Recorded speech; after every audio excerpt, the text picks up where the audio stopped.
السلام عليكم ورحمة الله وبركاته. بسم الله الرحمن الرحيم. പ്രിയമുള്ള സഹോദരന്മാരെ,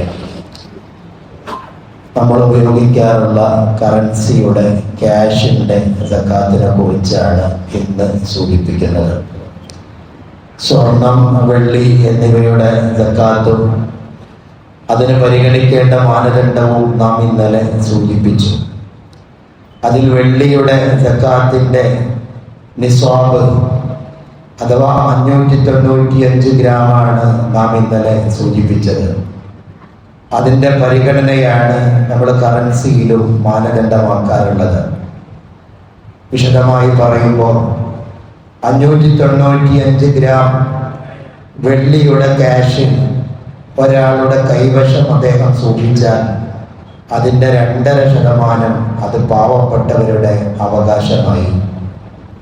1 ഗ്രാമിൻ്റെ റേറ്റ് എന്ന് പറയുമ്പോൾ 80 രൂപയും 80.8 ആണ് ഇന്നലെയുള്ള റേറ്റ്. അങ്ങനെ വെച്ച് നോക്കുമ്പോൾ 595 നമ്മൾ മൾട്ടിപ്ലൈ ചെയ്യുമ്പോൾ ഏകദേശം 48,076 രൂപ.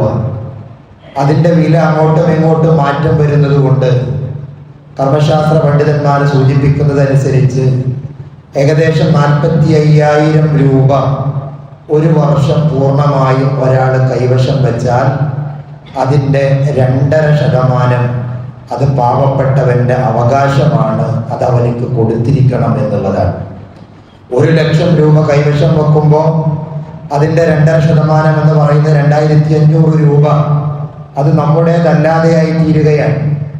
പ്രധാനപ്പെട്ട പരിഗണിക്കേണ്ട മാനദണ്ഡം ഈ പറഞ്ഞ തുക എത്തുകയും അതോടൊപ്പം ഒരു വർഷം പൂർണ്ണാർത്ഥത്തിൽ അത് ചെലവഴിക്കാതെ നമ്മൾ ഉപയോഗിക്കാതെ സൂക്ഷിക്കുകയും ചെയ്യുമ്പോഴാണ് അതിന് സക്കാത്ത് നിർബന്ധമായി തീരുന്നത്. ഇവിടെ ശ്രദ്ധിക്കേണ്ട ഒരുപാട് കാര്യങ്ങളുണ്ട്. നമ്മൾ പലപ്പോഴും നമ്മുടെ ക്യാഷ് നമ്മുടെ ജീവിതത്തിലെ ചില ലക്ഷ്യപ്രാപ്തിക്ക് വേണ്ടിയോ അതല്ലെങ്കിൽ സുരക്ഷയുടെ ഭാഗമായിട്ടോ ഒക്കെ നമ്മുടെ ക്യാഷുകൾ പലപ്പോഴും വിവിധ സ്ഥാപനങ്ങളിൽ നമ്മൾ നിക്ഷേപിക്കാറുണ്ട്. ബാങ്കുകളിൽ നിക്ഷേപിക്കാറുണ്ട്, ലോക്കറുകളിൽ നിക്ഷേപിക്കാറുണ്ട്, അതല്ലെങ്കിൽ സൂക്ഷിപ്പിന് വേണ്ടി ചില ആളുകളെ ഏൽപ്പിക്കാറുണ്ട്, അതല്ലെങ്കിൽ അത്യാവശ്യം പ്രയാസപ്പെടുന്ന ആളുകൾക്ക് വേണ്ടി ഒരുപക്ഷെ നമ്മൾ വലിയ സംഖ്യയൊക്കെ കടം കൊടുത്തിരിക്കും. ഇവകൾക്കൊക്കെ സക്കാത്ത് ബാധകമാണോ? എന്താണ് അതിൻ്റെ ഒക്കെ മാനദണ്ഡം? കർമ്മശാസ്ത്ര പണ്ഡിതന്മാർ പഠിപ്പിക്കുന്നു, നേരത്തെ സൂചിപ്പിച്ച ആ സംഖ്യ അഥവാ 595 ഗ്രാം വെള്ളിയുടെ തുക അത് നമ്മുടെ ഉടമാവകാശത്തിലുള്ളത് കൊണ്ട് എവിടെ നിക്ഷേപിച്ചാലും, ബാങ്കിലായാലും ലോക്കറിലായാലും PF-ലായാലും കുറികളിലാണെങ്കിലും അതല്ലെങ്കിൽ മറ്റുള്ളവർക്ക് കടം കൊടുത്തതാണെങ്കിലൊക്കെയും അതിൻ്റെ കൃത്യമായ 2.5% നമ്മൾ ഓരോ വർഷവും സക്കാത്ത് കൊടുത്തിരിക്കണം. അത് പാവപ്പെട്ടവന്റെ അവകാശമായി തീരുന്നു എന്നുള്ളതാണ്. അവിടെ ശ്രദ്ധിക്കാനുള്ളത്, ആ ക്യാഷൊക്കെ നമുക്ക് തിരിച്ചു കിട്ടുമെന്ന് ഉറപ്പുള്ള ക്യാഷുകളാണ്. നമ്മൾ അഡ്വാൻസായി കൊടുക്കുന്ന ചില ക്യാഷുകളുണ്ട്, അത് തിരിച്ചു കിട്ടുമെന്ന് നിങ്ങൾക്ക് ഉറപ്പുണ്ടെങ്കിൽ ആ കൊടുക്കുന്ന ക്യാഷിന്റെ 2.5% അത് കൃത്യമായി ഒരു വർഷം കഴിയുന്നുവെങ്കിൽ അതിൻ്റെ സക്കാത്ത് നമ്മൾ തന്നെ കൊടുത്തു വീട്ടേണ്ടതാണ്. ബാങ്കിലാണെങ്കിലും മറ്റ് നിക്ഷേപങ്ങളിലാണെങ്കിലും PF-ലാണെങ്കിലും ഒക്കെ അതിൻ്റെ ഒക്കെ നമുക്ക് തിരിച്ചു കിട്ടുമെന്ന് ഉറപ്പുള്ളതായതുകൊണ്ട് ആ കാശിനൊക്കെ നമ്മൾ തന്നെ സക്കാത്ത് കൊടുക്കണം എന്ന് കൃത്യമായി പഠിപ്പിക്കുന്നുണ്ട്. അതേസമയം നമ്മൾ കടം കൊടുത്ത സംഖ്യ, ഒരാൾക്ക് നമ്മൾ 1,00,000 രൂപ കടം കൊടുത്തിട്ടുണ്ട്, അതല്ലെങ്കിൽ അതിനേക്കാൾ മുകളിലുള്ള സംഖ്യ കടം കൊടുത്തിട്ടുണ്ട്, അതിൻ്റെ സക്കാത്ത് നമ്മളാണോ കൊടുക്കേണ്ടത്, അതല്ല അത് സ്വീകരിച്ച വ്യക്തിയാണോ കൊടുക്കേണ്ടത്?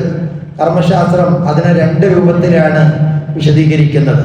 അതായത് കടം സ്വീകരിച്ച വ്യക്തി ഏത് സമയത്തും തിരിച്ചു തരാൻ കഴിവുള്ളവനും അത് നമ്മൾ ചോദിക്കുമ്പോൾ തിരിച്ചു നൽകാൻ ശേഷിയുള്ളവനും അത് തിരിച്ചു ലഭിക്കുമെന്ന് നമുക്ക് ഉറപ്പുള്ളതാണെങ്കിൽ ആ ക്യാഷിന്റെ സക്കാത്ത് വർഷാവർഷം നമ്മൾ തന്നെ കൊടുത്തുകൊണ്ടിരിക്കണം.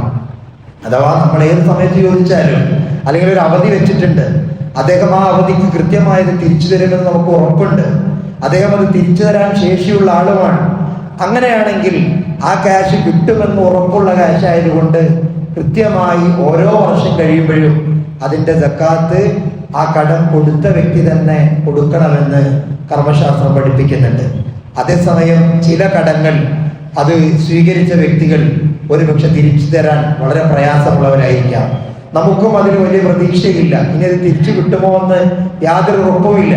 ചിലയിടങ്ങളിൽ നമ്മൾ എന്തെങ്കിലും ആളുകൾക്ക് വേണ്ടി വലിയ സംഖ്യകൾ കൊടുക്കുകയും പിന്നീട് അത് തിരിച്ചു കിട്ടുമെന്ന് യാതൊരു പ്രതീക്ഷയും ഇല്ലാത്ത ക്യാഷുകളാണെങ്കിൽ അത് കിട്ടുന്നത് വരെ പിന്തിപ്പിക്കുന്നതിന് കുഴപ്പമില്ല എന്ന് കർമ്മശാസ്ത്രം പഠിപ്പിക്കുന്നു.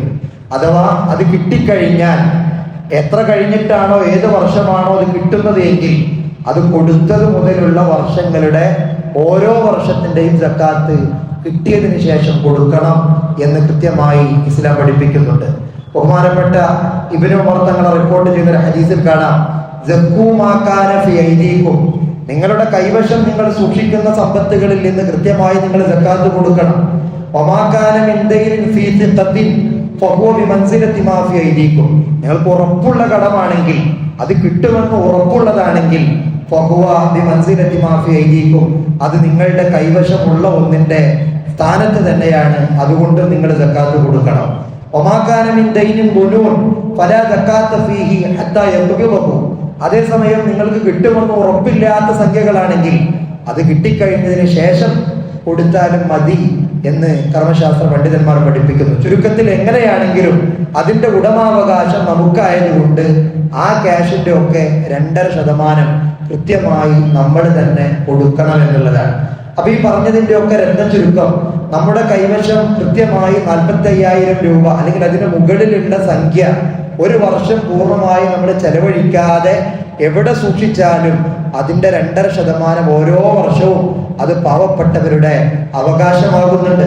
1,00,000 രൂപക്ക് 2,500 രൂപ എന്ന് പറയുമ്പോൾ ഒരു വർഷം കഴിയുമ്പോഴേക്ക് അതിൽ നിന്ന് 97,500 രൂപക്കെ നമ്മൾ അർഹരാകുന്നുള്ളൂ. ബാക്കിയുള്ളത് മറ്റുള്ളവന്റെ അവകാശമായിരിക്കുന്നു. അത് നമ്മൾ കൊടുക്കാതെ പിന്തിപ്പിക്കുന്നത് തെറ്റാണ് എന്ന് മാത്രമല്ല, കൊടുക്കാതെ പോകുന്നതും പിന്തിപ്പിക്കുക മാത്രമല്ല, അത് കൊടുത്തു വീട്ടാതിരുന്നാൽ അതൊരു ബാധ്യതയായിട്ട് തന്നെ അവിടെ കിടക്കുമെന്നുള്ളതാണ്. അങ്ങനെ സക്കാത്ത് കൊടുക്കാനുള്ള ബാധ്യത ഉണ്ടായി മരണപ്പെട്ടു കഴിഞ്ഞാൽ അദ്ദേഹത്തിന്റെ അനന്തരാവകാശികൾ സ്വത്ത് വിഹിതം ചെയ്യുന്നതിന് മുമ്പ് ബാപ്പയുടെ പേരിൽ കൊടുത്തു വീട്ടാനുള്ള സക്കാത്തും നിർബന്ധ ബാധ്യതകളെല്ലാം കൊടുത്തു വീട്ടിയതിന്റെ ശേഷമാണ് അവരുടെ സ്വത്തുകൾ വിഹിതം വെക്കാൻ പാടുള്ളൂ എന്നുള്ളതാണ് കർമ്മശാസ്ത്രം പഠിപ്പിക്കുന്നത്. അപ്പൊ പറഞ്ഞതിന്റെ ചുരുക്കം, എവിടെ നിക്ഷേപിച്ചാലും സൂക്ഷിക്കാൻ വേണ്ടി കൊടുത്തതാണെങ്കിലും ബാങ്കിലാണെങ്കിലും കടമായിട്ട് കൊടുത്തതാണെങ്കിലും അഡ്വാൻസ് ആയി കൊടുത്തതാണെങ്കിലും അതല്ലെങ്കിൽ മറ്റുള്ള കുറിയിലുള്ള നിക്ഷേപങ്ങളാണെങ്കിലും ഒക്കെ ഈ പറഞ്ഞ രൂപത്തിൽ ഈ പറയപ്പെട്ട സംഖ്യയോ അതിന്റെ മുകളിലുള്ള സംഖ്യയോ നമ്മുടെ ഉടമാവകാശത്തിലായി ഒരു വർഷം തികയുന്നുവെങ്കിൽ എല്ലാ വർഷവും അതിന്റെ 2.5% വീതം കൊടുത്തു വീട്ടുമ്പോഴാണ് ഇസ്ലാം പഠിപ്പിക്കുന്ന മൂന്നാമത്തെ, ഇസ്ലാമിന്റെ പഞ്ചസ്തംഭങ്ങളിൽ മൂന്നാമത്തേതായ സക്കാത്ത് എന്ന് പറയുന്ന ആ ഒരു കർമ്മത്തോട് നീതി പുലർത്തിയവരായി നമ്മൾ മാറുന്നുള്ളൂ. അതൊരു വലിയ നിർബന്ധ ബാധ്യതയായിട്ട് തന്നെ മനസ്സിലാക്കുകയും അത് പാവപ്പെട്ടവന്റെ അവകാശമാണെന്ന തിരിച്ചറിവോടുകൂടെ കൃത്യമായി പ്രവർത്തിക്കാൻ നമുക്ക് കഴിയണം. അങ്ങനെയാകുമ്പോഴാണ് നമ്മുടെ സമ്പത്തുകൾ ശുദ്ധമാകുന്നുള്ളൂ.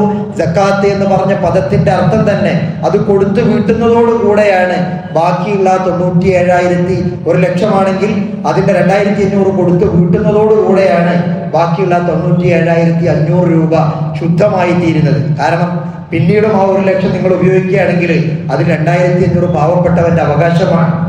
അത് നമ്മുടെ ഔദാര്യമല്ല. ആ ഒരു തിരിച്ചറിവ് നമുക്ക് ഉണ്ടായിരിക്കണം. അപ്പൊ കറൻസി, ക്യാഷ്, നമ്മൾ ഉപയോഗിക്കുന്ന ക്യാഷിന് അതിന്റെ മാനദണ്ഡവും അതിന്റെ പരിഗണനയും വെള്ളിയെ പരിഗണിച്ചുകൊണ്ടാണ് അത് കാൽക്കുലേറ്റ് ചെയ്യാറുള്ളത്. ഈ രൂപത്തിലാണ് അതിന്റെ സക്കാത്ത് കൊടുക്കേണ്ടത്. അള്ളാഹു തൗഫീഖ് നൽകി അനുഗ്രഹിക്കുമാറാവട്ടെ. നാം പറയുന്ന വാക്കുകളിൽ, നമ്മുടെ പ്രവർത്തനങ്ങളിൽ, ചിന്തകളിലൊക്കെ വന്നു പോകുന്ന എല്ലാ തെറ്റുകുറ്റങ്ങളും അള്ളാഹു നമുക്ക് പുറത്തു നിന്ന് അനുഗ്രഹിക്കുമാറാവട്ടെ.